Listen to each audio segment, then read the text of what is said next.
There's no denying it. We live in a busy world.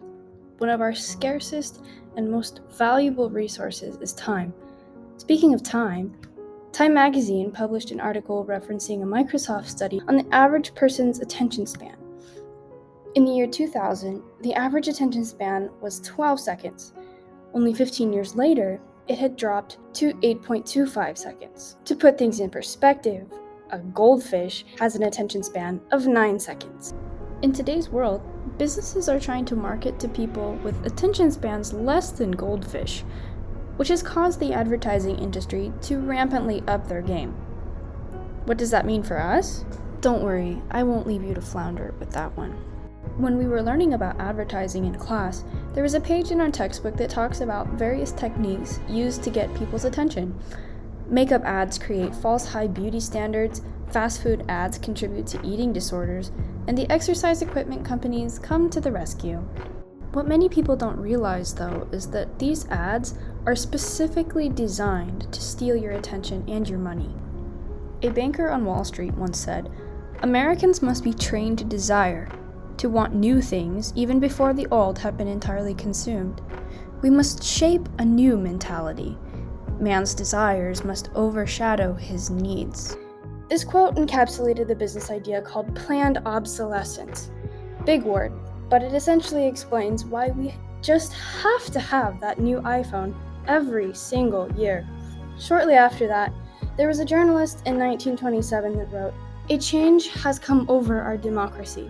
It is called consumptionism. The American citizen's first importance to his country is now no longer that of citizen, but that of consumer." So now that we know America is officially consumer-driven, how does that relate to happiness? Do you think America, the nation founded on the pursuit of happiness, is truly happy? Interestingly enough, in my general psychology class, I found that the United States was ranked 17th on the global happiness scale. Pretty low for a nation that has everything, right? While doing some research, I found an interesting article about why Americans struggle to be happy. I'll link it in the description below. It's worth checking out. But I have a question for you.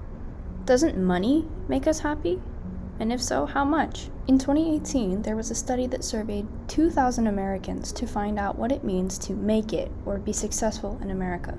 The results showed that people were mostly content with their job, friends, and family life, but were left desiring significantly more annual income. Contrary to popular belief, money does not buy happiness. So back to the goldfish. How is attention relevant in this whole discussion? In his life-changing book, The Ruthless Elimination of Hurry, John Mark Comer states, "Regardless of our income levels, attention is our scarcest resource. Jesus said our hearts will follow behind our treasures. Usually we interpret treasure to mean time and money, but an even more precious resource is attention." Why? Because attention leads to awareness. In the chronic problem of human beings' felt experience of distance from God, God isn't usually the culprit. Our awareness of God is the problem, and it's acute. Though it has been attributed to different sources over time, there's a saying that goes, "If the devil can't make you sin, he will make you busy, because either way, your soul will shrivel." In Alcoholics Anonymous, there's what's known as the Serenity Prayer, which I think has numerous applications for our time. Here's the first part.